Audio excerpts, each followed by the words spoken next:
గిరిజన విద్యార్థుల విద్యా హక్కులను ప్రభుత్వం కాపాడాలి. కిల్లోయి ఆశ్రమ పాఠశాల ఎదుట గిరిజనుల నిరసన. ఆశ్రమ పాఠశాలల్లో తరగతులు కుదించడాన్ని ప్రతి ఒక్కరూ వ్యతిరేకించాలి.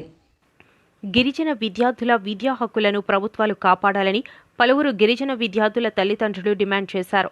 మందస మండలం కిల్లోయి కాలనీ గిరిజన సంక్షేమ ఆశ్రమ బాలికోన్నత పాఠశాల ఎదుట గురువారం గిరిజన శక్తి సంక్షేమ సంఘం ఆధ్వర్యంలో విద్యార్థుల తల్లిదండ్రులు నిరసన కార్యక్రమం చేపట్టారు.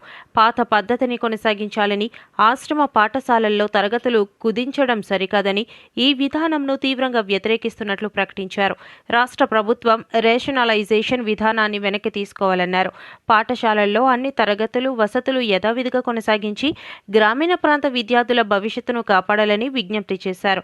లేనట్లయితే ప్రజా సంఘాల ఆధ్వర్యంలో పోరాటాలు చేపడతామని గిరిజన శక్తి సంక్షేమ సంఘం, ఐక్య వేదిక, రైతు కూలీ సంఘం, మానవ హక్కుల వేదికలు సంయుక్తంగా హెచ్చరించారు.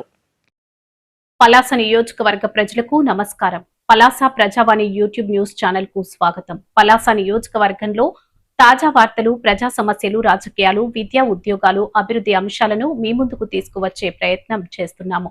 మా ఛానల్ ని సబ్స్క్రైబ్ చేసి మీ గ్రామ వార్తలను మాకు తెలపండి. మరిన్ని వివరాలకు 9908084752 ఫోన్ నెంబర్ ని సంప్రదించగలరు. స్వతంత్ర జర్నలిజంను ప్రోత్సహించండి.